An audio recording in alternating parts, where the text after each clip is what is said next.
ದುಬೈನಲ್ಲಿ ಪ್ರತಿ ರೈತರಿಗೆ ಒಂದೊಂದು ವೇರ್ ಹೌಸ್ ಕೊಟ್ಟಿದ್ದಾರೆ. ಇಲ್ಲಿ ವೇರ್ ಹೌಸ್ಗೆ ಸಬ್ಸಿಡಿ ಇಲ್ಲ. ರೈತ ಎಲ್ಲ ಅಷ್ಟೊಂದು ಬಂಡವಾಳ ಹಾಕಿ ವೇರ್ ಹೌಸ್ ಮಾಡ್ಕೊಂಡು ಬೆಳೆದಿದ್ನೆಲ್ಲ ನಾವು ಸ್ಟಾಕ್ ಮಾಡ್ಕೊಂಡು ಇಟ್ಕೊಂಡು ಕಳ್ಸಕ್ಕೆ ಖರ್ಚು ಜಾಸ್ತಿ ಬರುತ್ತೆ. ಈ ಗೌರ್ನಮೆಂಟ್ ಇದೆಯಲ್ಲ ಅದು ವೇರ್ ಹೌಸ್ ಗಳನ್ನ ಮಾಡಬೇಕು. ಎಜುಕೇಶನ್ ಫ್ರೀ ಕೊಡಿ, ಹಾಸ್ಪಿಟಲ್ ಫ್ರೀ ಕೊಡಿ, ಇದೆರಡು ಕೊಡಿ ಜನಗಳಿಗೆ. ರೈತರಿಗೆ ನೀರಾವರಿ ಅಂದ್ರೆ ಈಗ ಈ ನೀರ್ ಇಲ್ಲದ ಜಾಗಕ್ಕೆ ಚಾನಲ್ಗಳು ಮಾಡ್ಕೊಡಿ, ಏತ ನೀರಾವರಿ ಮಾಡ್ಕೊಡಿ, ಕೆರೆಗಳು ತುಂಬಿಸ್ಕೊಡಿ, ಅಷ್ಟೇ ಕೇಳೋದು. ಬೇರೆ ಏನು ಕೇಳ. ಗೊಬ್ಬರ ಸಬ್ಸಿಡಿನಲ್ಲಿ ಕೊಡಿ. ನಮ್ಗೆ ರೈತರಿಗೆ ಏನು ಸಿಗುತ್ತೆ ಅದನ್ನ ಸ್ವಲ್ಪ ಕನ್ಸೆಷನ್ ಅಲ್ಲಿ ಕೊಟ್ರೆ ರೈತರು ಮುಂದುವರಿಬಹುದು. ಅಷ್ಟೇ ಬಿಟ್ರೆ 2,000 ನಾವು ರೈತರಾಗಿ ಆರಂಭ ಮಾಡ್ಬೇಕಾದ್ರೆ 300-200 ಅಷ್ಟೇ 2,000 ರೂಪಾಯಿ ಆಗಿದೆ. 2,000 ರೂಪಾಯಿ ಆಗಿದೆ. ಬರ್ರಿ ಬೀಗ್ರ ಊಟ ಮಾಡೋಣ. ಬಾಳ್ ಮಂದಾಗ್ಲಿ ತಗೋರಿ. ನಿಮ್ ಬಾಯಾರಿಕೆಯಿಂದ ಹಂಗ ಆಗ್ಲೇವಾ? ಸರ್ ನಮಸ್ಕಾರ ರೀ. ನಮಸ್ಕಾರ ಸರ್. ನಿಮ್ಮ ಹೆಸರು ರೀ ಸರ್? ಸತೀಶ್ ಅಂತ ಸರ್. ಸತೀಶ್ ಅವರು ಎಲ್ಲಿಂದ ಬಂದಿರಿ? ಹಾಸನ್ ಡಿಸ್ಟಿಕ್ ಬೇಲೂರು ತಾಲೂಕು ಹಳೆಬೀಡು ಹೋಬಳಿ ಮಾಯಗೋಡನಹಳ್ಳಿ ಗ್ರಾಮ. ನೀವು ರೈತರು ವಿತ್ ನರ್ಸರಿ ಇದೆ ಸರ್. ನರ್ಸರಿನೂ ಇದೆ? ಎಲ್ಲಾರು ನರ್ಸರಿ ರೈತರು ಫಾರ್ಮರು ವಿತ್ ನರ್ಸರಿ ಎರಡೂ ಇದ್ದಾರೆ. ಹೆಂಗೈತ್ರಿಪ್ಪ ರೈತರ ಬದುಕು? ರೈತರ ಬದುಕು ನೋಡ್ತಾ ಇರಲ್ಲ ಸರ್ ಹೆಂಗಿತ್ತೆ ಅಂತ. ಮಳೆ ಬಂದು ಕೆಡ್ಸುತ್ತೆ, ಮಳೆ ಹೋದ್ರೂ ಕೆಡ್ಸುತ್ತೆ ನಮ್ಮನ್ನ. ಹೆಂಗ್ರಿಪ್ಪ ಬದುಕು ಅಂತ? ಬದುಕು ಹೆಂಗೆ ಅಂದ್ರೆ ಅದ್ರಲ್ಲೇ ಏನಾರ ಮಾಡಿ ಜೀವನ ಮಾಡ್ತಾ ಹೋಗ್ಬೇಕು ಅಷ್ಟೇನೆ. ಈಗ ಇಲ್ಲಿ ಬಂದಿರಲ್ಲ, ಇಲ್ಲಿ ಏನ್ ಮಾಹಿತಿ ಸಿಕ್ತು, ಹೆಂಗ ಅನಿಸ್ತು ನಿಮ್ಗೆ? ಮಾಹಿತಿ ವೆರೈಟಿಗಳು ಕಂಪ್ನಿಲಿ ಯಾವ ತರದ್ ಇದೆ ಅಂತ ನೋಡ್ಲಿಕ್ಕೆ ಬಂದಿದ್ದೀವಿ. ನಮ್ ಕಡೆ ಭಾಗಕ್ಕೆ ಯಾವ್ದಾಗುತ್ತೆ ಅಂತ ಸೆಲೆಕ್ಟ್ ಮಾಡ್ತಾ ಇದೀವಿ ಅಷ್ಟೇನೆ. ಓಹೋ, ಅಂದ್ರೆ ಎಲ್ಲಾ ಭಾಗಕ್ಕೂ ಆಗೋದಿಲ್ಲ? ಎಲ್ಲಾ ಭಾಗಕ್ಕೂ ಎಲ್ಲಾ ವೆರೈಟಿನೂ ಆಗಲ್ಲ ಸರ್. ಒಂದೊಂದು ವೆರೈಟಿಯನ್ನ ಸೆಲೆಕ್ಟ್ ಮಾಡಬೇಕು. ಒಂದೊಂದು ಏರಿಯಾದಲ್ಲಿ ಒಂದೊಂದ್ ತರ ವೆರೈಟಿ ಕೇಳ್ತಾರೆ ಸರ್. ನಿಮ್ ಭಾಗದಾಗ ಏನ್ ಬೆಳೆಯುತ್ತೆ? ನಮ್ ಭಾಗದಲ್ಲಿ ಟೊಮೊಟೊ, ಚಿಲ್ಲಿ, ಕೋಸು, ವೆರೈಟಿ ಸೆಟ್ ಆಗ್ಬೇಕಲ್ಲ ಆ ಕಡೆ. ಈಗ ನೋಡ್ರಿ ಇಲ್ಲಿ ಮೈ ತುಂಬಾ ಅದು ಏನು ಬಕ್ಕಿ ಇದ್ದಂಗೆ ಐತಪ್ಪ. ಈ ಚವಳಿ ನೋಡಿ ಏನ್ ಅನಿಸ್ತು ನಿಮ್ಗೆ? ಜವಳಿ ಗಿಡ ಸೂಪರ್ ಇದೆ ಸರ್. ಅದು ಜವಳಿ ಗಿಡ ಸೂಪರ್ ಇದೆ ಸರ್. ನಮ್ಮ ಏರಿಯಾಕ್ ಆಗುತ್ತೆ ಸರ್. ಅದು ಆಗುತ್ತೆ. ಇದ್ರಲ್ಲೇ ಮತ್ತೆ ಆ ಕಡೆ ಇದೆ, ಅದಾಗಲ್ಲ ನಮಗೆ. ಅದು ಸಣ್ಣ ಆಯ್ತು ಕಾಯಿ. ಓ, ಅದರಲ್ಲೇ 2 ವೆರೈಟಿ ಇದೆ. ಇದನ್ನ ಸೆಲೆಕ್ಟ್ ಮಾಡಿರಿ? ಇದನ್ನ ಸೆಲೆಕ್ಟ್ ಮಾಡಿದೀವಿ ಸರ್. ಓಕೆ. ಈಗ ಇಳುವರಿನೂ ಹೆಚ್ಚು ಬರುತ್ತಾ? ಇಳುವರಿನೂ ಚೆನ್ನಾಗಿರುತ್ತೆ, ತೂಕನೂ ಬರುತ್ತೆ. ರೈತರು ಜನಗಳು ತಗೊಂಡಾರು ಪರ್ಚೇಸ್ ಮಾಡ್ಕೊಂಡಾರು ಅದನ್ನ ಕೇಳ್ತಾರೆ ಸರ್, ಚೆನ್ನಾಗಿರುತ್ತೆ ಕಾಯಿ ಅಂತ. ಈಗ ಬೀಜ ಇಲ್ಲಿ ಒಂದೇ ಅಲ್ಲ, ಬೇಕಾದಷ್ಟು ಕಡೆ ನೀವು ತಂದಿರಿ ಹಾಕಿರಿ. ಆ ಬೀಜಕ್ಕೂ ಮತ್ತು ಇವ್ರ ಕಂಪನಿ ಬೀಜಕ್ಕೂ ಏನ್ ವ್ಯತ್ಯಾಸ ಐತೆ ಅಂತೀರಿ? ಸರ್ ಎಲ್ಲಾ ಕಂಪ್ನಿಲಿ ಎಲ್ಲಾ ತರದ ವೆರೈಟಿನೂ ಮಾಡ್ತಾರೆ. ಆಯಾ ಕಂಪ್ನಿಲಿ ಆಯಾ ವೆರೈಟಿ ಇದೆ, ಅವರು ಸ್ಪೆಷಲ್ ಇರುತ್ತೆ ಅಷ್ಟೇನೆ. ನಾವ್ ಇದೇ ತರ ಯಾವ್ದಾರ ಕಂಪ್ನಿ ಕರ್ಕೊಂಡವ್ರು ಅಲ್ಲಿ ನಮ್ಗೆ ಯಾವ್ದು ಬೇಕು ಮಾತ್ರ ಸೆಲೆಕ್ಟ್ ಮಾಡ್ತೇವೆ ಹೊರತು ಎಲ್ಲಾದ್ನೂ ಸೆಲೆಕ್ಟ್ ಮಾಡಲ್ಲ ಸರ್ ನಾವು. ಈಗ ಈ ಜವಳಿ ಗಿಡ ನಮಗೆ ಇಷ್ಟ ಆಯ್ತು, ಇದು ಬೇಕು ಅಂತೀವಿ. ಆ ತರ ಆ ಜವಳಿ ಗಿಡ ನಮ್ಗೆ ಆಗಲ್ಲ, ಬೇಡ ಅಂತೀವಿ ಅಷ್ಟೇ. ಇಳುವರಿ ಮತ್ತೆ ಕಾಯಿ ನಮ್ ಕಡೆ ಹೋಗಂಗಿರ್ಬೇಕು ಸರ್. ಮಾರ್ಕೆಟಿಂಗ್ ಇರ್ಬೇಕು ಮೇನ್. ರೈತರು ಬೆಳೆದ್ ಬಿಡ್ತಾರೆ, ಅವ್ರ ಮಾರ್ಕೆಟಿಂಗು ಬೇಕಲ್ಲ ಸರ್. ಬರೀ ಬೆಳೆಯೋದು ಒಂದೇ ಆಗ್ಬಿಟ್ರೆ ಮಾರ್ಕೆಟಿಂಗ್ ಇಲ್ದವ್ರು ಏನ್ ಮಾಡೋದು? ಈಗ ಇದು ಇಳುವರಿನೂ ಹೆಚ್ಚು ಬರುತ್ತೆ ನಿಮ್ಗೆ? ಇಳುವರಿ ಹೆಚ್ಚು ಬರುತ್ತೆ, ರೋಗ ಬಾಧೆ ಇಲ್ಲ ಇದಕ್ಕೆ ಹೆಚ್ಚು ಅಂತಾರೆ. ಹೌದು, ಹಂಗಾಗೇನೆ ಸೆಲೆಕ್ಟ್ ಮಾಡ್ತಾ ಇದೀವಿ ಸರ್. ಆ ತರ ವೆರೈಟಿಗಳನ್ನ ಸೆಲೆಕ್ಟ್ ಮಾಡೋದು. ಎರಡೂ ತರ ನೋಡ್ತಾ ಇದೀವಿ ಅಷ್ಟೇ. ಟ್ರಯಲ್ ನಮ್ಮಲ್ಲಿ ಹಾಕಿ ನೋಡಿ ಆಮೇಲೆ ನಾವು ರಿಸಲ್ಟ್. ಇಲ್ಲಿಂದ ಬೀಜ ಕೊಡ್ತಾರೆ ಅಂತ ತಗೊಂಡೋಗ ಪಟ್ಟಣ ಹಾಕಲ್ಲ ಸರ್. ನಾವು ತಗೊಂಡೋಗಿ ನಮ್ಮ ರೈತರು ಯಾರಿಗೋ ಒಬ್ಬರಿಗೆ ಕೊಡ್ತೀವಿ, ಸ್ವಲ್ಪ ಡೆಮೋ ಮಾಡಿಸ್ತೀವಿ. ಅಲ್ಲಿ ಸೆಲೆಕ್ಟ್ ಆಗುತ್ತೆ ಅನ್ನೋದಾದ್ರೆ ಮಾತ್ರ ನಾವು ಮತ್ತೆ ಇವ್ರ ಹತ್ರ ಜಾಸ್ತಿ ಪರ್ಚೇಸ್ ಮಾಡಿ ಎಲ್ಲರಿಗೂ ಕೊಡ್ತೀವಿ ಸರ್. ಏಕ್ ತುಂಬ ತಗೊಂಡೋಗಿ ಎಲ್ಲರಿಗೂ ಹಂಚಕ್ ಆಗಲ್ಲ. ವ್ಯಾಪಾರಸ್ಥ ಇದನ್ನಲ್ಲ, ಅವ್ನು ಒಪ್ಕೊಂಡ್ರೆ ನಾವು ಮೂವ್ ಮಾಡ್ಬೋದು ರೈತರು. ಓಕೆ. ಅವ್ರಿಗೆ ಒಪ್ಸೋದು ಅದು ಮೇನ್ ಸರ್. ಟ್ರಾನ್ಸ್ಪೋರ್ಟ್ ಆಗುತ್ತೋ ಇಲ್ಲ ಕರಗುತ್ತೋ ಎಲ್ಲದನ್ನು ಕೇಳ್ತಾರೆ. ಇವಾಗ ಬೆಳೆಯೋದು ಅದು ಮೇನ್ ಬೇಕಾಗಿರೋದು. ಸೊ ಇಲ್ಲಿ ಬೇಕಾದಷ್ಟು ಚಿಲ್ಲಿ ವೆರೈಟಿ ನೀವು ನೋಡಿದಿರಿ. ಏನ್ ಅನಿಸ್ತು ನಿಮಗೆ? ಬಹಳ ವೆರೈಟಿ ಅದಾವ ಇಲ್ಲಿ. ಹೌದು. ಸಿಹಿ ಮೆಣಸಿನಕಾಯಿ ನೋಡಿದ್ರಾ? ನೋಡುದು ಸರ್. ಏನ್ ಅನಿಸ್ತು? 4 ವೆರೈಟಿನ ಸೆಲೆಕ್ಟ್ ಮಾಡಿದೀವಿ ಸರ್ ಇಲ್ಲಿ. ಹೌದಾ? ಏನ್ ಸಿಹಿ ಬೆಳಿತೀರಿ? ಮೆಣಸಿನ ಖಾರ ಜಾಸ್ತಿ, ಸಣ್ಣ ಕಾಯಿ ಮೇಲೆ ಸ್ಟೇಟ್ಮೆಂಟ್. ಹೌದಾ? ದಪ್ಪದು ಮತ್ತೆ ಸಣ್ಣ 2 ವೆರೈಟಿನ ಸೆಲೆಕ್ಟ್ ಮಾಡಿದೀವಿ ಸರ್. ಈಗ ಒಳ್ಳೆ ಬೀಜ ಅಂತ ಆಯ್ತಂಗಾರೆ. ಹೌದು ಸರ್. ತಗೊಂಡೋಗ್ತೀರಿ? ಓಕೆ. ಬರೇ ಬೆಳೆ ಕಚ್ಚಿ ಬಿಡ್ತೀವಿ ರೈತರನ್ನ, ಎಲ್ಲಿ ಹೋಗಿ ಮಾರ್ಬೇಕನ್ನೋದ ಇನ್ನು ಯಕ್ಷ ಪ್ರಶ್ನೆ ಆಗೈತೆ. ಅದು ಹೆಂಗ? ಅದಕ್ಕೆ ಹೆಂಗೆ ಅಂದರೆ ಈಗ ಕಮಿಷನ್ದಾರರು ಕಡಿಮೆ ಆಗಬೇಕು. ಡೈರೆಕ್ಟು ರೈತರಿಂದ ವೆಂಡರ್ ಏನು ಪರ್ಚೇಸ್ ಮಾಡ್ತಾನೆ ಅವ್ರಿಗೆ ಡೈರೆಕ್ಟ್ ಲಿಂಕ್ ಆಗಿ ಟ್ರಾನ್ಸ್ಪೋರ್ಟ್ ಆದರೆ ರೈತರು ಸ್ವಲ್ಪ ಬದುಕ್ತಾರೆ. ಇಲ್ಲ ಅಂದರೆ ಸ್ವಲ್ಪ ಕಷ್ಟ ಆಗುತ್ತೆ. ಮಧ್ಯವರ್ತಿಗಳೇ ಜಾಸ್ತಿ ತಿನ್ನೋದು. ಇಲ್ಲಿ ರೈತ ಬೆಳೆದನಿಗೂ ಸಿಗ್ತಾ ಇಲ್ಲ, ಅಷ್ಟು ಮಧ್ಯವರ್ತಿಗಳಿಗೆ ಸಖತ್ ಲಾಭ ಸಿಗ್ತಾ ಇದೆ. ಅಲ್ಲ, ವ್ಯವಸ್ಥೆಗಳು ಜಾತಿ ಧರ್ಮ ಗುಂಪುಗಾರಿಕೆ ಅದರಲ್ಲಿ ಮುಳುಗೋಗಿದೆ. ರೈತರ ಸಂಕಷ್ಟ ಕೇಳುವಂಥದ್ದು ಏನು ಇಲ್ವೇ ಇಲ್ಲ ಈಗ. ಹೌದಲ್ಲ? ಇಂಥದ್ರಲ್ಲಿ ನಮ್ಮ ಸಮಸ್ಯೆ ಬಗೆಹರಿಯುತ್ತೆ ಅನ್ನೋ ನಿರೀಕ್ಷೆ ಐತಾ ನಿಮಗೆ? ಅದು ಈಗ ರೈತರಿಗೆ ಮೇಜರ್ ಆಗಿ ಸ್ವಲ್ಪ ಸರ್ಕಾರನೂ ಸಪೋರ್ಟ್ ಮಾಡಬೇಕು. ಈಗ ರೈತರುಗಳು ಕೂಡ ಸ್ವಲ್ಪ ಬುದ್ಧಿವಂತಿಕೆಯಿಂದ ನೆಕ್ಸ್ಟ್ ಅಲ್ಲಿ ಯಾವುದೇ ಒಂದು ಒಬ್ಬ ಅಭ್ಯರ್ಥಿ ಆರಿಸ್ಬೇಕಾರಾಗ್ಲಿ ಯಾವುದೊಂದು ಮಾಡುವಾಗ ನಮಗೆ ಸಪೋರ್ಟ್ ಮಾಡೋ ಅಂಥವ್ರನ್ನ ಆರಿಸ್ಕೋಬೇಕು, ಮೇಲೆ ಕೂರ್ಸೋವನ್ನು ಒಳ್ಳೆಯವನ್ನ ಕೂರಿಸ್ಬೇಕು. ಎಲ್ಲದೂ ಡಿಪೆಂಡ್ ಆಗಿ ರೈತರು ಜೀವನ ಮಾಡಬೇಕಾಗುತ್ತೆ. ಆ ಥರ ಆಗಿದೆ ಇವಾಗ. ಮೇನ್ ರಾಜಕಾರಣಿಗಳು ನಮಗೆ ಏರ್ ಹೌಸ್ಗಳು ಮಾಡಿಕೊಟ್ರೆ ಭಾರಿ ಅನುಕೂಲ ಸರ್. ತರಕಾರಿ ಪರ್ಚೇಸ್ ಮಾಡಿ ಹೋಗಿದ್ವಿ ಡೈರೆಕ್ಟ್ ರೈತ ಒಂದು 110 ಎಕರೆ ಮಾಡಿದ್ದಾನೆ ಕೊಳ್ಳೇಗಾಲ ಅಂತ. ಕೊಳ್ಳೇಗಾಲದಲ್ಲಿ ಡೈರೆಕ್ಟ್ ಅವನು ರೈತ ಹೊಲದಿಂದ ಸೀದಾ ದುಬೈಗೆ ಟ್ರಾನ್ಸ್ಪೋರ್ಟ್ ಕಳಿಸ್ತಾರೆ. ಮತ್ತೆ ಅಂತವನ್ನೆಲ್ಲ ಎಲ್ಲಾರು ಅಳವಡಿಸ್ಕೊಳಕ್ ಆಗಲ್ಲ ಅಂತೀರಿ? ಅಲ್ಲಿ ಇಲ್ಲಿ ಸರ್ಕಾರ ಅಲ್ಲಿ ಅವರು ದುಬೈನಲ್ಲಿ ಪ್ರತಿ ರೈತರಿಗೆ ಒಂದೊಂದು ವೇರ್ ಹೌಸ್ ಕೊಟ್ಟಿದ್ದಾರೆ. ಇಲ್ಲಿ ವೇರ್ ಹೌಸ್ಗೆ ಸಬ್ಸಿಡಿ ಇಲ್ಲ, ರೈತ ಎಲ್ಲ ಅಷ್ಟೊಂದು ಬಂಡವಾಳ ಹಾಕಿ ವೇರ್ ಹೌಸ್ ಮಾಡ್ಕೊಂಡು ಬೆಳೆದಿದ್ನೆಲ್ಲ ನಾವು ಸ್ಟಾಕ್ ಮಾಡ್ಕೊಂಡು ಇಟ್ಕೊಂಡು ಕಳ್ಸಕ್ಕೆ ಖರ್ಚು ಜಾಸ್ತಿ ಬರುತ್ತೆ. ಈ ಗೌರ್ನಮೆಂಟ್ ಇದೆಯಲ್ಲ ಅದು ವೇರ್ ಹೌಸ್ಗಳನ್ನು ಮಾಡಬೇಕು. ರೈತರುಗಳಿಂದ ತಗೊಬಂದು ವೇರ್ ಹೌಸ್ ಸ್ಟಾಕ್ ಮಾಡಿದ್ರೆ ಮಿನಿಮಮ್ ಈಗ ರೇಟ್ ಇಲ್ಲ, ಒಂದು 15 ದಿನ ತಡೆದು ಮತ್ತೆ ಕಳಿಸ್ಬೋದು ಅಂತಂದ್ರೆ ವೇರ್ ಹೌಸ್ ಅಲ್ಲಿ ಇಟ್ಬಿಟ್ಟು 15 ದಿನ ಬಿಟ್ಟು ರಿಲೀಸ್ ಮಾಡ್ಬೋದು. ರೇಟ್ ಇಲ್ಲ ಅಂದ್ರೆ ಇಡ್ಬೋದು ಸರ್. ಒಳ್ಳೆ ವರ್ತ್ ಆಗುತ್ತೆ. ಈಗ ಅವ್ರು ಹೇಳಿದ್ರು ಮಿನಿಮಮ್ ಅಂದ್ರೆ 2 ತಿಂಗಳು ಚಿಲ್ಲಿ ಇಡ್ತಾರೆ. 4 kg ಬಾಕ್ಸ್ ಮಾಡೋದು ಫ್ಲಾಟ್ ಅಲ್ಲೇ ಅದು ಹೊಲದಲ್ಲಿ ಕಾಯಿ ಕುಯ್ದಿದ್ರಿಂದ ವೇರ್ ಹೌಸ್ ಒಳಗಡೆ ಫಿಲ್ಟರ್ ಆಗುತ್ತೆ. ಅಲ್ಲಿ ಫಿಲ್ಟರ್ ಮಾಡ್ಬೇಕಾದ್ರೆ ಬಾಕ್ಸ್ 4 kg ಬಾಕ್ಸ್ ಮಾಡಿಬಿಟ್ಟು ಮಿನಿಮಮ್ 5 ಅವರ್ 5 ಡಿಗ್ರಿಲಿ ಕೋಲ್ಡ್ ಸ್ಟೋರೇಜ್ ಆಗಬೇಕದು. 5 ಡಿಗ್ರಿಲಿ ಕೋಲ್ಡ್ ಸ್ಟೋರೇಜ್ ಆದಮೇಲೆ ನೆಕ್ಸ್ಟ್ ಅಲ್ಲಿಂದ ಕಂಟೈನರು ಕೂಡ ಎಸಿನಲ್ಲೇ ಹೋಗುತ್ತೆ. ಆ ಸ್ಪಾಟಿಂದ ಮುಂಬೈಯಿಂದ ಡೈರೆಕ್ಟ್ ಹಡಗಲ್ಲಿ ಇದಕ್ಕೆ ಹೋಗುತ್ತೆ ದುಬೈಗೆ. 20 ಡೇಸ್ ಬೇಕು ಕರೆಕ್ಟಾಗಿ. ಈ ಮಳೆಗಾಲದ ಹಾವಳಿ ಎಲ್ಲವನ್ನು ಮಾಡಿ ಬೆಳೆ ಬಂದಾಗದು ರೇಟ್ ಇರುತ್ತೋ ಇಲ್ಲ ಗೊತ್ತಿಲ್ಲ, ಅದನ್ನು ತಡ್ಕೊಂಡು ಜೀವನ ಮಾಡಬೇಕಾಗಿದೆ. ಹೌದು ಸರ್. ರೈಟ್ ಬಂದಾಗ ಅದನ್ನ ಕಳಿಸ್ತಾರೆ. ಡೈಲಿ ಆ ದರಮ್ಸ್ ಅಂತ ಬರುತ್ತೆ ದುಬೈದು ಕರೆನ್ಸಿ. ನಮ್ಮದು ₹1, ನಮ್ದು 24 ರೂಪಾಯಿಗೆ ಅಲ್ಲಿ 1 ದರಮ್ಸು ಅಲ್ಲಿ ಪ್ರೆಸೆಂಟ್ ಇವಾಗಿರೋದು. ಅಲ್ಲಿ 16 ದರಮ್ಸಿಗೆ ಚಿಲ್ಲಿ ಸೇಲ್ ಆಗ್ತಾ ಇರೋದು. ಒಂದು ₹100 ಅವರೇಜ್ ಬೀಳುತ್ತೆ. ಬಟ್ ಈಗ ರೈತರದ್ದು ಒಂದು ಇದನ್ನು ಮಾಡಿದ್ದಾರೆ, ರೈತ ಕಂಪನಿ ಅಂತ ಮಾಡಿದ್ದಾರೆ. ಎಲ್ಲ ರೈತರು ಒಗ್ಗೂಡಿ ಮತ್ತು ಅದನ್ನೆಲ್ಲ ಇದೆಯಲ್ಲ ಇದರಲ್ಲಿ, ಯಾಕೆ ಆಗ್ತಿಲ್ಲ? ಗೋಡೌನ್ ಕೊಡ್ತೀವಿ ಅಂತ ಇದೆ ಅದರಲ್ಲಿ.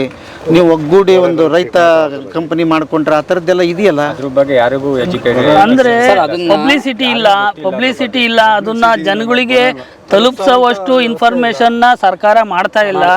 ಅವ್ರು ಇದ್ರಲ್ಲೇ ಮಿಂಗಲ್ ಆಗ್ಬಿಟ್ಟಿದ್ದಾರೆ. ದುಡ್ಡು ಮಾಡಬೇಕು, ರಾಜಕೀಯ ಎಲೆಕ್ಷನ್ ಬಂತು, ದುಡ್ಡು ಚೆಲ್ಲಬೇಕು, ಗೆಲ್ಲಬೇಕು, ದುಡ್ಡು ಇಟ್ಕೋಬೇಕು. ಅದನ್ನು ಬಿಟ್ರೆ ರೈತರ ಬಗ್ಗೆ 10% ಕನ್ಸರ್ನ್ ಇಲ್ಲದ ಸರ್ಕಾರ ಪ್ರೆಸೆಂಟ್ ಇರುವಾಗ ಈಗ ಇರೋ ಅಂತ ಎಲ್ಲ ಸರ್ಕಾರಗಳು ಅವೇ ಬಂದು. ಹೌದೌದು. ತೋಟಗಾರಿಕೆ ಇಲಾಖೆ ಮತ್ತೆ ಕೃಷಿ ಇಲಾಖೆ ಅದನ್ನ ತಲುಪಿಸೋ ಕೆಲಸ ಅವ್ರು ಮಾಡ್ಬೇಕು ಸರ್. ಬಟ್ ಎಲ್ಲ ವ್ಯವಸ್ಥೆ ಇದ್ರೂ ತಿಳುವಳಿಕೆ ಇಲ್ಲ, ಗೊತ್ತಿಲ್ಲ ಯಾರಿಗೆ. ತಿಳುವಳಿಕೆ ಬೇಕು ಸರ್. ಇನ್ಫಾರ್ಮೇಶನ್ ನೀವು ಏನೇ ಪ್ರೋಗ್ರಾಮ್ ಮಾಡಿದ್ರು ನೀವು ಇನ್ನೊಬ್ಬನಿಗೆ ಹೇಳಿದ್ರೆ ತಾನೇ ಗೊತ್ತಾಗೋದು. ನೀವು ಸುಮ್ಮನೆ ಪ್ರೋಗ್ರಾಮ್ ಮಾಡ್ಕೊಂಡು ಕೂತ್ಕೊಂಡ್ರೆ ಅವ್ನಿಗೇನು ಎಂತು ಅಂತ ನಿಮ್ಮ ಬಗ್ಗೆ ಗೊತ್ತಿದ್ರೆ ತಾನೇ ನಿಮಗೆ ಕೇಳೋಕ್ಕಾಗೋದು. ಏನು ಗೊತ್ತಿಲ್ಲ ಅಂದ್ರೆ ನಿಮಗೆ ಬಂದು ಏನು ಕೇಳ್ಬೋದು?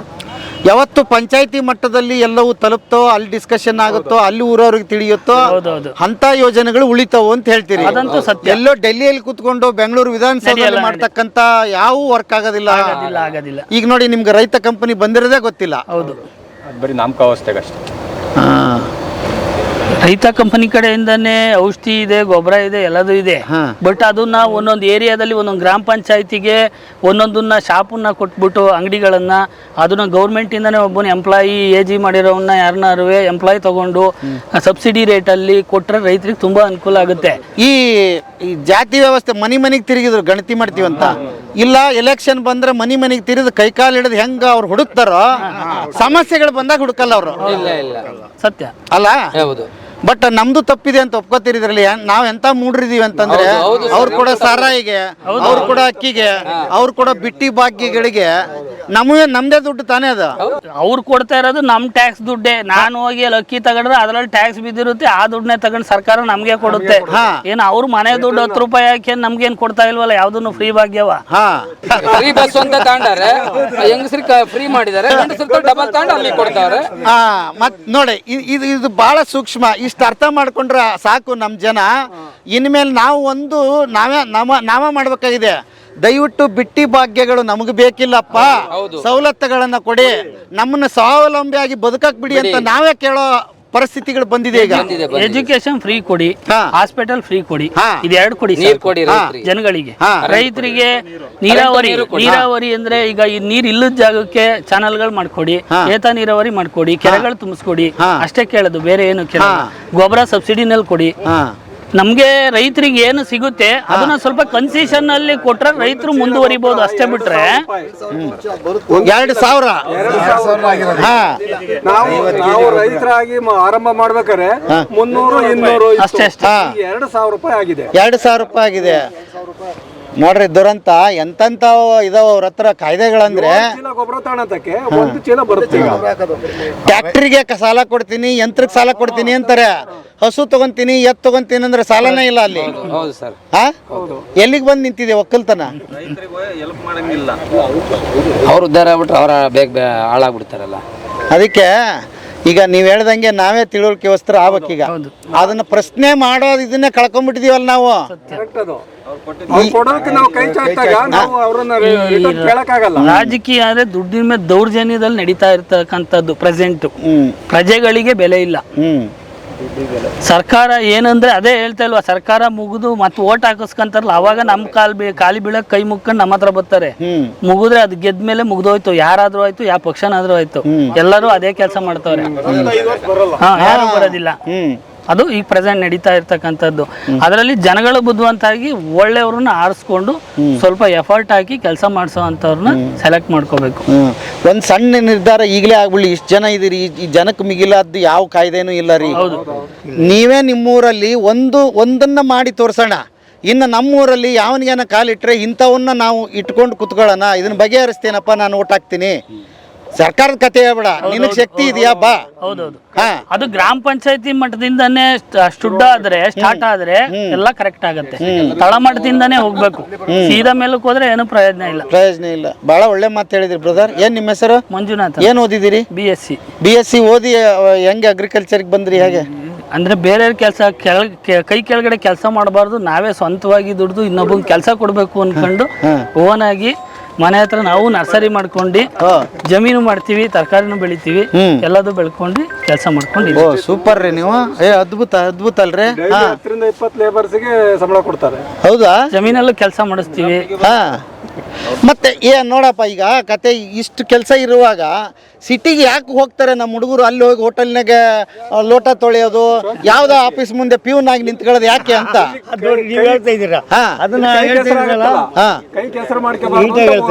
ತಿಳುವಳಿಕೆ ಚೆನ್ನಾಗಿ ಹೇಳ್ತಾ ಇದ್ದೀರಾ. ತಿಳುವಳಿಕೆ ಇಲ್ರಪ್ಪ, ನಾವ್ ದಿವಸ ನೋಡ್ತೀವಲ್ಲ, ಅವ್ನ್ ಕೇಳಿದ್ರೆ ಸರ್ ನಮ್ದು 20 ಎಕರೆ ಅದ ಸಾರ್ ಅಂತಾನೆ. ಯಾಕೋ ಇಲ್ಲಿ ಬಂದಿದ್ಯಾ ಅಂದ್ರೆ ಅಲ್ಲಿ ಏನಿಲ್ಲ ಬಿಡಿ ಸರ್, ಜೀವನ ಕೇಳಿದ್ರೆ ಕನ್ಯೆನ ಕೊಡವಲ್ರು, ಇಲ್ಲಿ ಬಂದ್ರೆ ಕನ್ಯಾರ ಕೊಡ್ತೀವಿ ಅಂತ ಬಂದಿದೀವಿ. ಈಗ ಅದೊಂದು ಪ್ರಾಬ್ಲಮ್, ಹೆಣ್ಣಿಂದ ತೊಂದರೆ 90 ಭಾಗ ಪ್ರಾಬ್ಲಮ್ ಆಗಿದೆ. ನೋಡಿ ಸರ್, ಬೆಂಗಳೂರಲ್ಲಿ ಲೋಟ ತೊಳಿತಾ ಇರ್ಲಿ, ಅವ್ರು ಚಪ್ಪಲಿ ಹೊಲಿತಾ ಇರ್ಲಿ, ಅವ್ನಿಗೆ ಏನ್ ಕೊಡ್ತೀವಿ ಅಂತಾರೆ. ಸರಿಯಾದ ರೈತ ಮನೆ ಚೆನ್ನಾಗಿ ತೋಟ ಎಲ್ಲ ಇದ್ದು ಏನು ಕೊಡಲ್ಲ. ಏಪ್ಪ ಅಲ್ಲಿ ಇನ್ನೂ ಒಂದ್ ಇದ ಕೇಳ್ರಿ, ಅದನ್ನು ಕೇಳಿದೆ ನಾನು ಪ್ರಶ್ನೆ. ಅವ್ರೇನಂತಾರ, ಬಾರಪ್ಪ ನೀನೇ ಬಾ, ಹಳ್ಳಿ ಹೆಣ್ಮಕ್ಳಿಗೆ ರೈತನ್ನೇ ಆಗ್ತಾನಂದ್ರೆ ಕೇಳಿ, ಹಳ್ಳಿ ಹೆಣ್ಣು ಮಕ್ಕಳೇ ಒಪ್ಕೊಂತ ಇಲ್ಲಿಗ ಅಂತ ಕಾಲ ಬಂದದೆ ಅಂತಾರೆ.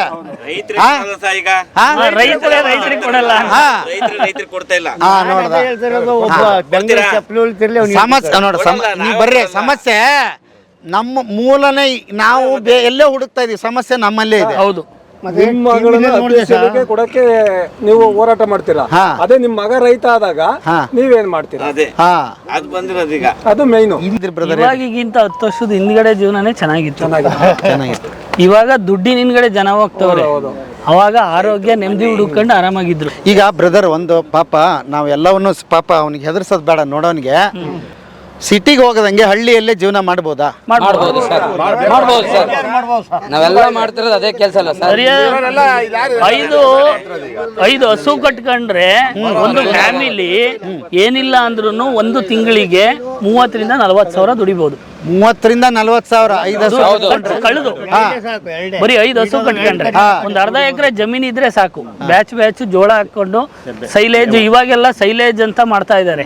ಸಪ್ಪೆ ರೆಡಿ ಸಿಗುತ್ತೆ, ಅದು ಮಿಕ್ಸಿಂಗ್ ಆಗ್ಬಿಟ್ಟೆಲ್ಲ ಅದನ್ನ ಸ್ಟೋರೇಜ್ ಸ್ಟಾಕ್ ಮಾಡ್ಕೊಂಡ್ರೆ ವರ್ಷವಿಡೀ 365 ದಿನನೂ ಮೇವು ಸಿಗುತ್ತೆ. ಓಕೆ, ನೀವು ತಿಂಗಳಿಗೆ ಎಷ್ಟು ದುಡಿತಾ ಇದ್ದೀರಿ ಅಂತ ಕೇಳ್ಬೋದಾ? ಅದೆಲ್ಲ ಎಲ್ಲ ಕಳ್ದು ಹೇಳ್ರಿ ಅವ್ರಿಗೆ ಗೊತ್ತಾಗ್ಲಿ. ದಿವಸ 20 ತಾಳಿಗೆ ನೀವು ಕೂಲಿ ಕೊಡ್ರಂದ್ರೆ ಎಷ್ಟಿರ್ಬೋದಪ್ಪ ನಿಮ್ದು? ಡೈಲಿ ಅಂದ್ರೆ ಏನಿಲ್ಲ, ಅಷ್ಟೇನಿಲ್ಲ.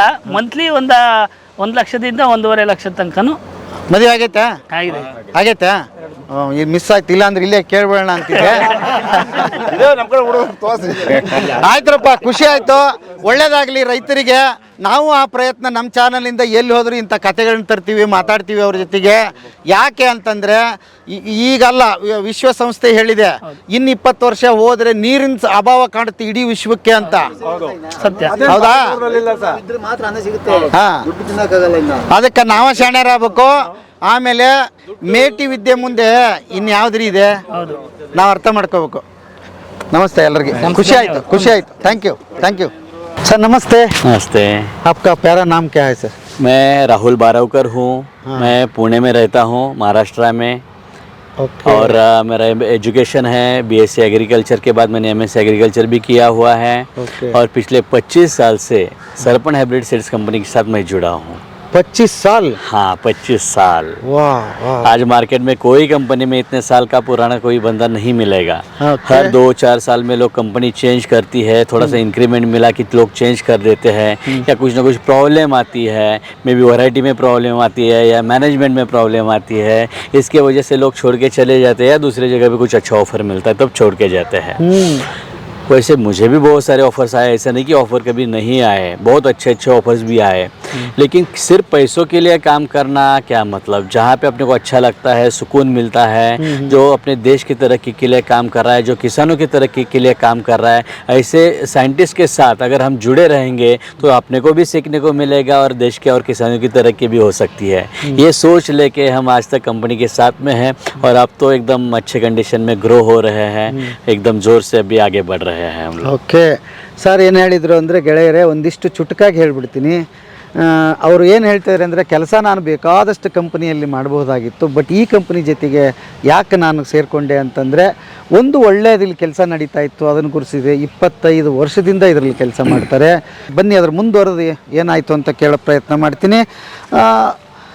सर, ये कंपनी का वजह क्या है सर? आप क्या काम करते हैं इधर? मैं मार्केटिंग देखता हूँ। मार्केटिंग? हाँ, लेकिन बहुत जगह पे क्या होता है कि मार्केटिंग के लिए अलग अलग बंदे रहते हैं, उनके लिए वो लिमिटेड स्कोप रहता है, उसको उतना ही मालूम रहता है। लेकिन यहाँ पे मैं कंपनी का लाइसेंस, कंपनी का हर एक स्टेट में अलग अलग लेना पड़ता है, परमिशन लेनी पड़ती है वहाँ पे सेल करने के लिए। भले हम इंडिया में है, लेकिन हर स्टेट में अलग अलग परमिशन लेनी पड़ती है कि हमको यहाँ पे सेल करने के लिए गवर्नमेंट की परमिशन चाहिए। तो वो भी हम गवर्नमेंट का परमिशन लेने का हर स्टेट का काम भी मैं देखता हूँ।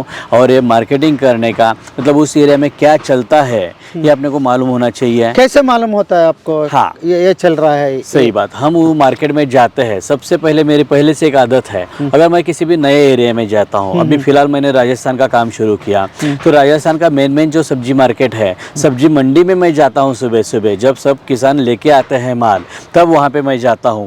सब रखा हुआ माल रहता है बेचने के लिए, वो मैं पहले देखता हूँ, उसके फोटोज लेता हूँ, उनको पूछता हूँ ये माल कौन से तालुका से आ रहा है, कौन से गांव से आ रहा है, कौन अच्छे फार्मर है।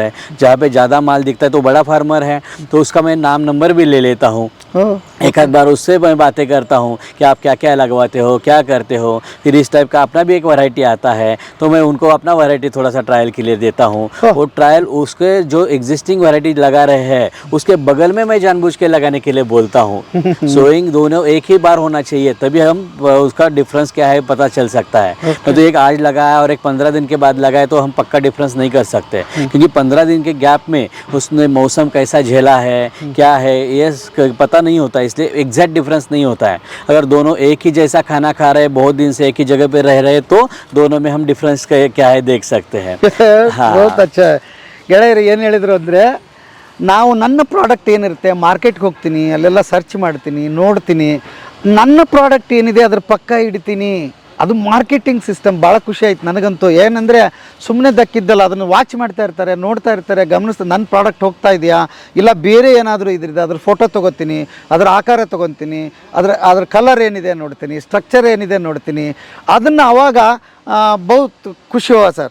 आप और एक बात बताओ मेरे को सर, आप सर्च करता है ना, ये चल रहा है, ये नहीं चल रहा है, ये इसके वास्ते ये चल रहा है, बराबर। वो सब भी मिला के आप कंपनी का इधर ये संशोधन करता है ना सर, वो फीडबैक देते हैं आप। ये फीडबैक ही बहुत जरूरी होता है, क्योंकि साइंटिस्ट का क्या होता है कि उसके सामने जो है उसको जो अच्छा लगता है कि उसको मालूम है ये मेरा अच्छा है, लेकिन वहाँ पे लोगों को क्या पसंद है। अगर ये यहाँ पे छोटा करेला है लेकिन वहाँ पे अगर लंबा लगता है, या वहाँ पे सफेद वाला पसंद करते हैं, तो ये इनको मालूम ही नहीं है। ये बोलेगी ये अच्छा है, ये बेचो, और वो बेचेंगे और वहाँ पे वो बिकेगा नहीं, किसान को नुकसान हो जाएगा। तो इसीलिए वहाँ पे क्या बिकता है, क्या चलता है, लोगों की टेस्ट क्या है, अलग क्या क्या अच्छा लगता है लोगों को। अब नॉर्थ इंडिया के लोग साउथ इंडियन खाना ज़्यादा पसंद नहीं करते, कभी तो चेंज करके पसंद करेंगे, या साउथ इंडियन ज़्यादा दिन तक वो पराठा वगैरह नहीं खा पाएंगे, तो उनके खाने की एक आदत पड़ी रहती है। एक आध बार खाना और रेगुलर खाना फ़र्क है। इसीलिए वहाँ पे उस मंडी में क्या चलता है, लोगों को क्या पसंद है, ये फीडबैक साइंटिस्ट को देना भी उतना ही ज़रूरी है, तभी जाके वो उस टाइप का मटेरियल तैयार कर सकते हैं। और वो उसके आसपास आएगा या उससे अच्छा ही लाएगा, क्या डिफरेंस है दोनों में, ये भी देखना पड़ता है। हम उधर से आने के टाइम पे उधर चलने वाले चीज़ का थोड़ा सा बीज भी लाते हैं या सैंपल्स भी लाते हैं। इनको सैंपल भेजते हैं, फोटो तो भेजते ही है तुरंत, लेकिन बाद में हम सैंपल्स भी इनको देते हैं। फोटो देखना और सैंपल में देखना बहुत फर्क है। आजकल एक आधा लड़की का फोटो आप देखते हो अच्छा दिखता है, लेकिन एक्चुअल में जब लड़की देखने की जाती है तो अलग ही दिखती है, तो पता नहीं चलता। इसलिए हम जानबूझ के सैंपल भी देते हैं, बीज भी देते हैं। बीज इसलिए देते हैं, खाली फल देख के मतलब नहीं है, बीज लगा के वो कितने दिन में फूल पे आता है, कितने दिन में फल पे आता है, उसको ब्रांचेस कितने हैं, और हम जो बीज देने वाले उसमें और इसमें क्या अंतर है, ये देखने के लिए इतना बेसिक लेवल पे जाके अपने को R&D करना पड़ता है। साइंटिस्ट को फीडबैक उतना ही जरूरी है। ये फीडबैक के बिना अगर हम आज आगे जाएंगे तो आंखों के ऊपर पट्टी बांध के रास्ते से गाड़ी चलाने जैसे काम हो जाएगा फिर। ओके, ये बहुत अच्छा है सर। और क्या चलता है उधर ज़्यादा? देखो, अलग अलग एरिया का अलग अलग रिक्वायरमेंट होता है। अब कुछ एरियाज ऐसे थोड़े से अंदर होते हैं जहाँ पे लोगों का ट्रांसपोर्टेशन से बड़े सिटी में माल नहीं पहुँच सकता है, रास्ते नहीं है या डिस्टेंस ज़्यादा है। उस टाइम पे अगर मिर्ची लगाना है तो हरी मिर्ची लगा के क्या होगा, इतने दूर भेज नहीं पाते, गाड़ी नहीं है, ख़राब हो जाएगा माल। दूसरे का नज़दीक से फ्रेश आया, उसको रेट अच्छे मिल जाएंगे। इसीलिए ऐसे एरिया में लाल के लिए चिली करते हैं, ड्राई करने के लिए। मतलब चिली तो हर जगह पे होता है, क्योंकि बाकी करेला है, तुरई है, जो भी बाकी के वेजिटेबल्स है, हर आदमी हर दिन नहीं खाएगा। आपके घर में टमाटर हर दिन नहीं खाया जाएगा, अवलक्की हर दिन नहीं खाया जाएगा, या बाकी का प्रोडक्ट नहीं, लेकिन मिर्ची हर दिन खाया जाएगा। भले कोई लाल खाएगा, कोई तीखा कम खाएगा, कोई ज़्यादा तीखा खाएगा, कोई हरा मिर्च खाएगा, लेकिन हर दिन हर घर में हर सब्जी में मिर्ची पाउडर इस्तेमाल होता है। ये ध्यान में रख के इन्होंने चिली के ऊपर इतना काम करके रखा है। ये बहुत अच्छा बात किया। ಎಷ್ಟು ಚಂದ ಹೇಳಿದ್ರು ಸರ್ ಅಂತಂದರೆ, ನಾನು ಮಾರ್ಕೆಟಿಗೆ ಹೋದಾಗ ಅದ್ರದ್ದು ಫೋಟೋ ಕಳಿಸ್ತೀವಿ, ಆಮೇಲೆ ಬೀಜನ ಕಲೆಕ್ಟ್ ಮಾಡಿಕೊಂಡು ಕೂಡ ನಾವಿಲ್ಲಿ ಬರ್ತೀವಿ, ಯಾಕಂದರೆ ಸಂಶೋಧನೆಗೆ ಇದು ಭಾಳ ಇಂಪಾರ್ಟೆಂಟ್ ಆಗುತ್ತೆ, ಹಾಗಾಗಿ ಅದ್ರ ಜೊತೆ ನಾವು ಕೈ ಜೋಡಿಸ್ತೀವಿ ಅಂತ ಹೇಳ್ತಾಯಿದ್ರು. ಆಮೇಲೆ ಇನ್ನೊಂದು ಏನು ಹೇಳ್ತಾರೆ ಅವರು ಅಂತಂದರೆ, ನೀವು ಏನಾದರೂ ಬೆಳಿಬೇಕು ಅಂತಂದರೆ ನೀವು ಸಿಟಿ ಹತ್ತಿರ ಇದೆಯಾ, ಮಾರ್ಕೆಟ್ ಹತ್ತಿರ ಇದೆಯಾ, ಅದನ್ನು ನೋಡ್ಕೊಂಡು ಬೆಳಿಬೇಕು. ಎಲ್ಲೋ ದೂರದಲ್ಲಿ ಮಾರ್ಕೆಟಿಗೆ ಬೇಗ ತಲುಪಲಿಲ್ಲ, ಅದು ಈಲ್ಡ್ ಬಂದ ಮೇಲೆ ಅಂದರೆ ಕೆಟ್ಟು ಹೋಗೋ ಸಂಭವ ಇರುತ್ತೆ. ಪಕ್ಕದಲ್ಲಿ ಅವನೇ ಯಾರೋ ಬೆಳೆದಿದ್ದು ಬೇಗ ಸೇಲ್ ಆಗುತ್ತೆ ಮತ್ತು ಅವನಿಗೆ ರೇಟು ಸಿಕ್ಕಿಬಿಡುತ್ತೆ. ಹಾಗಾಗಿ ನೋಡ್ಕೊಂಡು ಬೆಳಿಬೇಕು ಅಂತ ಹೇಳ್ತೀವಿ. ಇನ್ನೊಂದು ಏನು ಅವ್ರು ಏನು ಹೇಳ್ತಿದ್ದಾರೆ ಅಂದರೆ, ಯಾವುದಾದ್ರೂ ತೊಗೊಳ್ರಿ, ಅವ್ರು ಹೇಳ್ತಾ ಇದ್ರು, ಟೊಮಾಟೊ ಒಂದು ದಿವಸ ನೀವು ತೊಗೊಂಡು ಬಂದರೆ ಮರುದಿವಸ ತೊಗೊಂಡು ಬರಲಿಕ್ಕಿಲ್ಲ, ಬದನೆಕಾಯಿ ಒಂದು ದಿವಸ ತೊಗೊಂಡು ಬಂದರೆ ಇನ್ನೊಂದು ಸಲ ಹೀರೆಕಾಯಿ ನೀವು ತೊಗೋಬೋದು. ಬಟ್ ಎಲ್ಲದಕ್ಕೂ ಬೇಕಾಗಿರುವಂಥದ್ದು ಮೆಣಸಿನಕಾಯಿ, ಮಿರ್ಚಿ, ಅದು ಎಲ್ಲದಕ್ಕೂ ಬೇಕು. ಹಾಗಾಗಿ ಈ ಕಂಪನಿ ಮಿರ್ಚಿಯನ್ನು ಇಷ್ಟು ಸಾವಿರಾರು ತಳಿಗಳಲ್ಲಿ ಕಂಡು ಹಿಡಿಯೋದಕ್ಕೆ ಮತ್ತು ಮಾರೋದಕ್ಕೆ ಸಾಧ್ಯ आಗಿದೆ ಅಂತ ಹೇಳ್ತಾ ಇದ್ದಾರೆ. बहुत अच्छा बात किया सर. ओके, और कितना एकड़ लगाया, वो आपका डाटा है क्या आपके पास? वो डाटा तो वैसा होता है, लेकिन शुरुआत जो होती है 10 गुंठा से हम ट्रायल लगवाते हैं, बाद में वो प्लॉट लोगों को दिखाते हैं, वो दिखाने के बाद उसका टेस्ट करवाते हैं, क्योंकि जो भी संशोधन है वो एक अलग लेवल पे होना चाहिए। आजकल संशोधन हो रहा है, लेकिन थोड़ा सा आगे अलग लेवल पे हो रहा है। मतलब मैं थोड़ा सा आपको एग्जाम्पल देना चाहूँगा, तब जाके क्लियरिटी आएगा। देखो क्या होता है, आजकल हम क्या सोच रहे हैं कि हम प्रगति पथ पर है, डेवलपमेंट अच्छा हो रहा है। मतलब पहले अगर गांव में एक कार आता था, हर लोग देखने के लिए आते थे। आजकल हर एक के पास कार है, टू व्हीलर है। मतलब हम डेवलप हो रहे हैं। पहले किसी के एक घर में मोबाइल होता था, आजकल सबके किसी में एक एक दो मोबाइल है। मतलब हम डेवलप हो रहे हैं, ऐसे लगता है कि हम अच्छे डेवलप हो रहे हैं। लेकिन अगर मैं आपको दूसरा सवाल करूं कि 15-20 साल पहले, 25 साल पहले, या आपके पिताजी या उनके पिताजी कितने साल तक जिंदा रहते थे? 100 साल तक एकदम हट्टे कट्टे रहते थे। आज अपनी लाइफ हम कितनी पकड़ के चल रहे? 60-65 बहुत हो गया। ये क्यों हो रहा है, ये भी ध्यान में रखना बहुत जरूरी है। अपना संशोधन बहुत अलग लेवल पे जा रहा है। खाली यील्ड बढ़ाओ और बेचने के लिए जाओ, वो खरीद लेगा, लेकिन उसमें क्वालिटी है कि नहीं है। आज अगर आप देखते हो तो दाल में से 60% प्रोटीन कम हो चुका है। मतलब आप बोलते हो कि दाल एक प्रोटीन का अच्छा सोर्स है, लेकिन WHO का मैं आपको रिपोर्ट बता रहा हूँ, दाल में से 60% प्रोटीन कम हो चुका है। वो पालक व सब्जी आप बोलते हैं कि आपको विटामिन मिनरल्स मिलने के लिए जरूरी है, पहले जितने विटामिन मिनरल्स आते थे उसमें से 30-40% कम हो चुके हैं। वजह क्या है? क्या? हाँ, इसकी मेन वजह दो है। एक तो सबसे बात की केमिकल का ज़्यादा इस्तेमाल हो रहा है खेतों में, स्प्रेइंग ज़्यादा हो रहा है, वो जहर है, वो कीड़ों को मार रहा है। अपने शरीर के ऊपर भी कुछ ना कुछ इफेक्ट होता होगा। पहली बात। दूसरी बात, जो घास मारने के लिए जो वीडिसाइड यूज़ होता है, उसके कारण वो घास तो मरता है, वीड तो मरता है, लेकिन उसके साथ साथ मिट्टी में जो जिंदा है, बैक्टीरिया है, जो जरूरी है वो खाद उठा के देने के लिए फसलों को, वो आजकल जिंदा नहीं रह रहे, वो मर रहे हैं। मतलब मिट्टी मरने के कगार पे है। जब ये मरेगी हम भी जिंदा नहीं रहेंगे। मिट्टी अपने लिए बहुत ज़रूरी है, मिट्टी का जिंदा रहना अपने लिए बहुत ज़रूरी है। बहुत बार लोगों को पूछता हूँ कि मिट्टी जिंदा है कि मरी हुई है, वो बोलते हैं यार उसमें क्या जान, वो थोड़ी बोलती है, वो थोड़ी बढ़ती है, वो थोड़ी चलती है। लेकिन मुझे एक बात बताओ, अगर कोई औरत मर चुकी है उसको बच्चा हो सकता है? नहीं हो सकता। अगर मिट्टी मरी है, जिंदा नहीं है, तो उसमें से दूसरा जीव जन्म ले सकता है क्या? नहीं। मतलब ये जन्म ले रहा है ना, ये सारा पूरा बीज उसमें से तो बाहर निकल रहा है, मतलब वो जिंदा है। उसमें जिंदा है मतलब क्या है? उसमें लाइफ है, बैक्टीरियाज है। जो बैक्टीरिया कोई भी अगर डाला हुआ खाद फसल वैसे के वैसे उठा के नहीं ले सकती है। उसको एक बैक्टीरिया उसको अवेलेबल करके देते हैं। जैसे हम खाना खा रहे लेकिन अपने हेल्थ को नहीं लग रहा है, उस बच्चे को खाली दोपहर के खाने में दही खाने के लिए दे दो, एक 15 दिन में, 1 महीना, और बाद में उसकी तबीयत बताओ मुझे कैसी होती है। क्योंकि दही में अच्छे बैक्टीरिया होते हैं, कर्ड में, वो अपने को जो हम खा रहे हैं उसके से विटामिन प्रोटीन्स अपने शरीर को लागू करके देते हैं। वैसे मिट्टी में बैक्टीरिया अगर होते हैं तभी जाके फसलों को मिलेगा और फसल अच्छी आएगी, फूल फल जाएगी और सबको अच्छा मिल जाएगा। ये विटामिन प्रोटीन्स मिनरल्स हम निकालते जा रहे हैं, लेकिन डाल ही नहीं रहे। मतलब आपका खाते में पैसा है, आप खाली निकालते जा रहे हो, उसमें भर ही नहीं रहे हो, एक दिन खाता खाली हो जाएगा। वैसे विटामिन मिनरल्स मिट्टी से फसलों में आ रहे, पौधे सब्जी में फलों में आ रहे हैं और हम खा रहे हैं, लेकिन एक दिन वो खत्म हो जाएगा। वो भी ऐड होने के लिए क्या क्या करना चाहिए उसके बारे में ही लोगों ने सोचना चाहिए। ये बहुत ज़रूरी है। ये अपने पहले पुराने जो लोग होते थे इसके बारे में बहुत बड़ा काम करते थे। मतलब एक सिंपल एग्जांपल मैं देना चाहूँगा। अभी यहाँ पे कर्नाटक में कैसे ये है मालूम नहीं है मुझे। नवरात्रि के टाइम पे महाराष्ट्र में क्या करते हैं कि खेत से मिट्टी लाते हैं, उसमें बीज डालते हैं, उसमें से एक मटका रखते हैं और उसमें पानी डालते रहते हैं हर दिन। और एक 5-6 दिन के बाद वो अंकुरित होता है। 9वें दिन जब दशहरे का दिन होता है उसी दिन वो निकालते हैं, थोड़ा सा कैप में डालते हैं और वो हर एक को घर में मिलने के लिए जाते हैं। एक वो पत्ता बोलते हैं उसको, उधर सोना बोलते हैं, तो वो शमी का पत्ता वो लेके हर एक को मिलने के लिए देने के लिए जाते हैं और सबको ग्रेट करते हैं।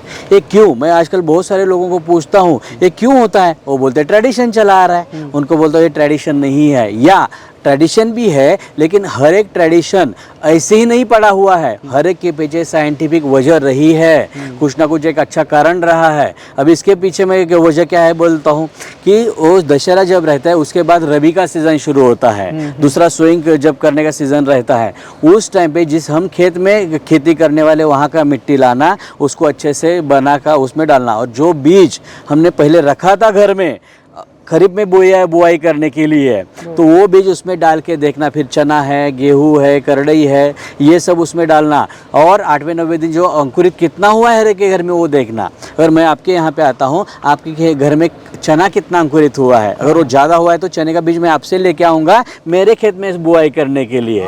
गेहूं का बीज मेरे इसमें अच्छा है तो मैं आपको दे दूंगा, क्योंकि अगर आपके मेरे पास चने का बीज उगा नहीं है मेरे इसमें, मतलब मैं अगर खेत में बुआई करूंगा तो वो उगेगा ही नहीं, पूरा मेहनत वेस्टेज जाएगा। तो ये सीड टेस्टिंग लैब हुआ करता था पुराने ज़माने का। आजकल तो अच्छी कंपनी आ रही है, ये सब कंपनी सीड टेस्टिंग वगैरह करके देती है, ये अच्छी बात है, लेकिन ये ट्रेडिशन क्यों थे ये भी अपने को मालूम होना चाहिए, इसलिए खाली थोड़ा सा बता दिया।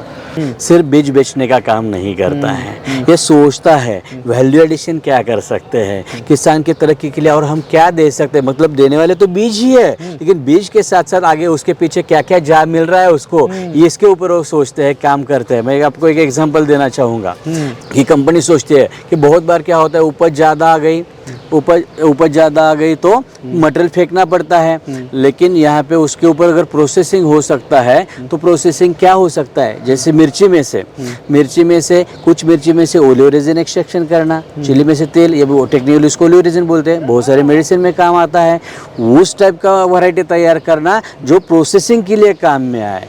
कुछ मिर्ची में से कलर एक्सट्रैक्शन होता है, कुछ इसमें से कैप्सिसिन एक्सट्रैक्शन होता है। मतलब अगर ये चीज़ें जो खेती करने वाला किसान पैदा करने वाला है वो अगर प्रोसेस भी होता है तो उसको पैसा मिलेगा, नहीं तो ज़्यादा माल आएगा तो फेंकना ही पड़ेगा, 0 पैसा मिलेगा। प्रोसेस के लिए आया तो कुछ ना कुछ तो पैसा उसको मिलेगा। इतना सोचती है। वैल्यू एडिशन करने के टाइम कि अपने सेहत के लिए क्या क्या अच्छा है इसके ऊपर भी उसके ऊपर सोचा जाता है। वो खुद पहले टेस्ट करते हैं हमारे साइंटिस्ट और उसके बाद में देते हैं। मतलब अगर आप और मैं गरीब मंडी में जाते हैं सब्जी खरीदने के लिए तो अपने घर वाले और हम क्या देखते हैं, देसी कहाँ पे मिलता है, क्या जवारी कहीं पे मिलता है, क्या गावरान कहीं पे मिलता है, क्योंकि उसमें एक अलग टेस्ट होता था। क्योंकि पहले हाइब्रिड सब बाहर के कंपनी के थे, अपने पास कुछ था नहीं, उनको अपने टेस्ट के बारे में मालूम ही नहीं है। वो बस आना, बीज बेचना, $1 लेके आते, 80 रुपये बनाओ, चाहे जितना खर्चा करो और बीज बेच के चले जाओ, टेस्ट का कोई लेना देना नहीं है। लेकिन अगर ऐसे होते जाएगा तो एक समय ऐसा आएगा अपने पास अपना मटेरियल ही नहीं रहेगा, वो जो दे रहे हो अपने को खाना पड़ेगा। और दूसरी बात कि पहले अंग्रेज आए थे बिजनेस करने के लिए, लेकिन बाद में अपने ऊपर राज करते बैठे। अभी वही हो रहा था, ये बाहर की कंपनी यहाँ पे बिजनेस करने के लिए आ रही थी, लेकिन वो समय वापस आ सकता था कि वो भी यहाँ पे राज करते बैठते थे। इसीलिए सरपंच बहुत साल से स्ट्रगल कर रहा है, अपना इंडियन क्वालिटी, इंडियन टेस्ट कैसे मेंटेन रखे, अपने किसानों को कैसे स्ट्रांग बना के रखे। ಸರ್ಫನ್ ಸೀಡ್ಸ್ ಕಂಪನಿ ಏನಿದೆ ಬರೀ ಬೀಜ ಸೇಲ್ ಮಾಡ್ತಿಲ್ಲ, ಆಮೇಲೆ ನಿಮಗೆ ಬೀಜ ತೊಗೊಳ್ರಿ ಅಂತ ಹೇಳೋದೇ ಇಲ್ಲ. ಅದು ಏನು ಹೇಳುತ್ತೆ ಅಂತಂದರೆ, ಮೊದಲು ನೀವು ನಿಮ್ಮ ಪರಿಸರ, ನಿಮ್ಮ ಮಣ್ಣು ಏನಿದೆ ಅದನ್ನು ಪರೀಕ್ಷೆ ಮಾಡಿಸಿ, ಅದು ಚೆನ್ನಾಗಿರಬೇಕು. ಅದು ಚೆನ್ನಾಗಿದ್ದರೆ ಸುತ್ತಮುತ್ತ ವಾತಾವರಣ ಚೆನ್ನಾಗಿರುತ್ತೆ.